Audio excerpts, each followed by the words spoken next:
Alright, welcome back to Be Mother Reviews, everybody, and today we're going to take a look at this 1/3 scale Batman statue from Prime 1 Studio. And of course this is based on the Dark Knight Returns comic book series written by Frank Miller in the 80s. Very influential series, very popular series. And as you can see here, Batman's got kind of a unique look based on Frank Miller's original art for that series. So that series focuses on an older Batman. He's forced to come out of retirement to defeat a new threat to Gotham, and actually has a big fight with Superman at the end of that. So it's a very unique look, and this statue is very much influenced by that series, of course. So let's take a look at the Dark Knight Returns Batman from Prime 1 Studio.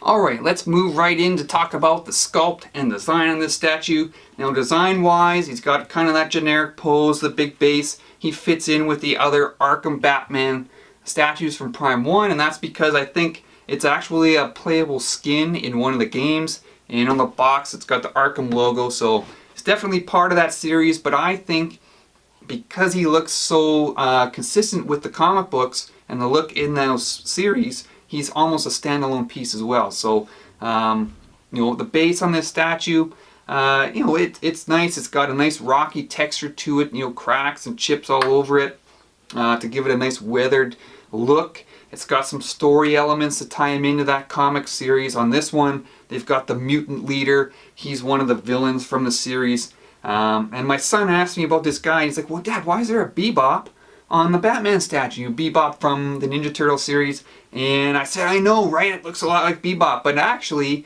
I looked it up and this guy came first. So maybe he influenced the look of Bebop from the Ninja Turtles.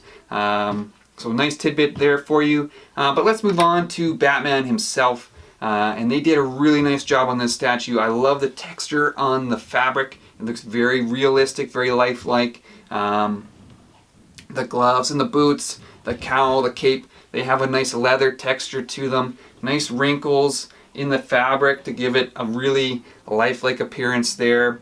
I like the expression on the face. There's actually 2 additional portraits. The exclusive is a very calm, stoic looking Batman. I'm not sure that it fits with the look of the piece with all the battle damage and stuff on it, but you also get this one, the highly battle damaged version where his cowl and his face is kind of messed up. So he's been through a big fight with this one. With this base, maybe he's just going into a bigger fight. So 3 options for the head. I think they're all nice. Batman himself, he's got that bigger, bulkier look that he has from the Frank Miller artwork. If you look at his abs here, they kind of bulge out a little bit like a bodybuilder. So he's a bigger dude. I like the muscle detail on him. My one complaint or nitpick about the sculpt is probably the cape. And if I turn it to the side here, you can see it just is very straight. It's almost like a piece of plywood. It's like a board.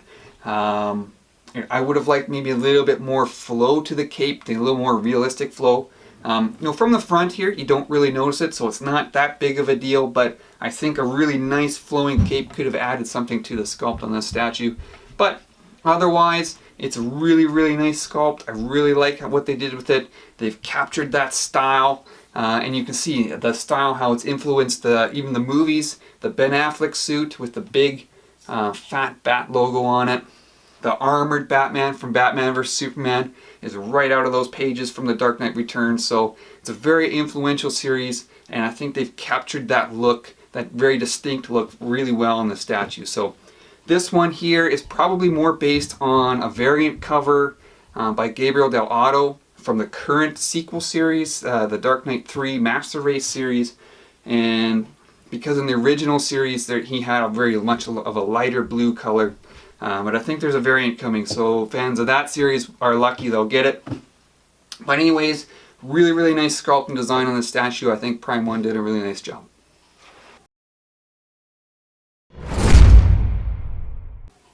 Alright, so before we talk about the paint on the statue, you'll notice I switched up some of the hand options. He's got several different display options that come along with it.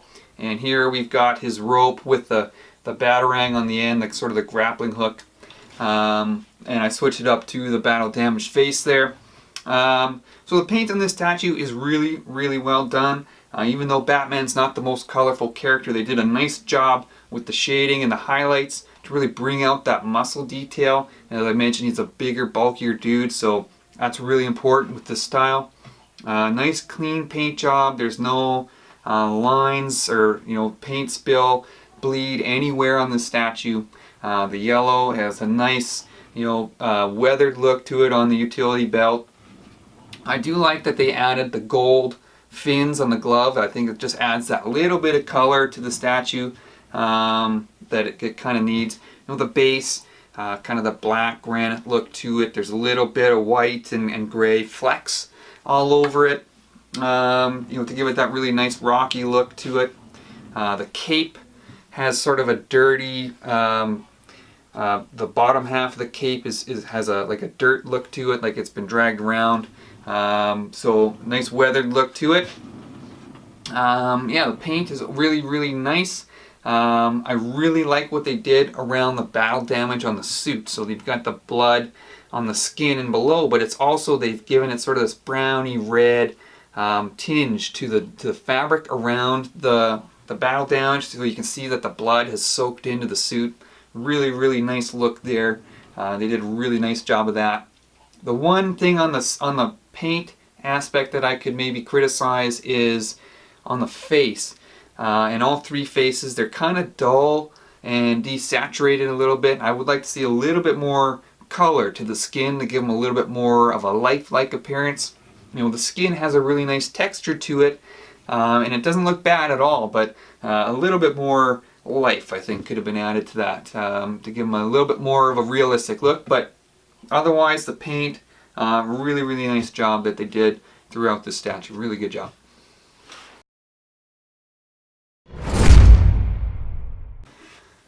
Alright, we're going to move into production and build quality for this statue. You can see I've disassembled it for you. I'm going to show you quickly how it goes together. The statue actually comes in two boxes.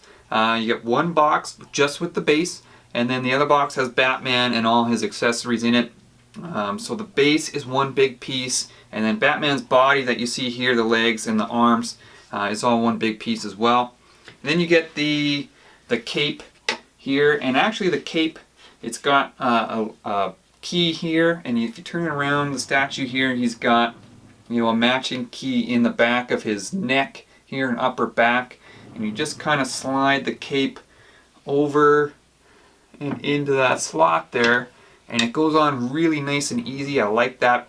Sometimes capes on statues can be a real pain in the butt to get on, but this one, as you saw, nice and easy. So then you get your choice of whichever head you want. So you get three of them, as I mentioned. You get the angry Batman, you get the angry battle damage Batman, and if you have the exclusive, you get the calm Batman. So I haven't shown you that one yet. We'll throw that on there. It fits in with a magnet, nice secure connection. And you got a bunch of accessories that come along with it. So you've got these sort of empty hands here, and I'll throw those on there for you. This one there, kind of open, then he's got the fist hand on this side. So there's that option. You've got the grappling hook option that I've showed you earlier, and these two are joined with the rope, so they have to go together. So that's the other option. And then you've got the rifle, the sniper rifle, and not your typical Batman weapon, but it is a nod to the original comic book series, and I believe in that series it actually shoots a grappling hook, so it's not a deadly weapon, because that's not Batman's style. So, but nice nod to the original series with that. And also an exclusive piece is this hand with the 4 batarangs in between his fingers. So I quite kind of like that one too. So some nice display options for you on this statue.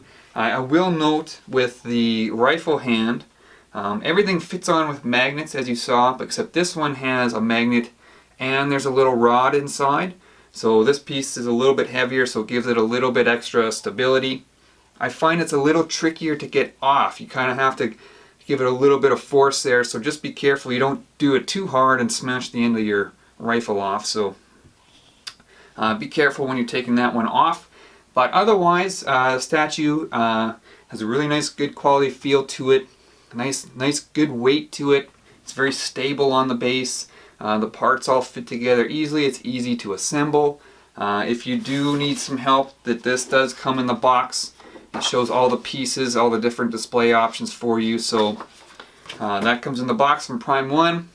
All the pieces are wrapped in that sort of satin silky material, which I really like. I think that helps protect the paint during shipment. So really nice quality piece. I have no complaints in that department. Turned out really good.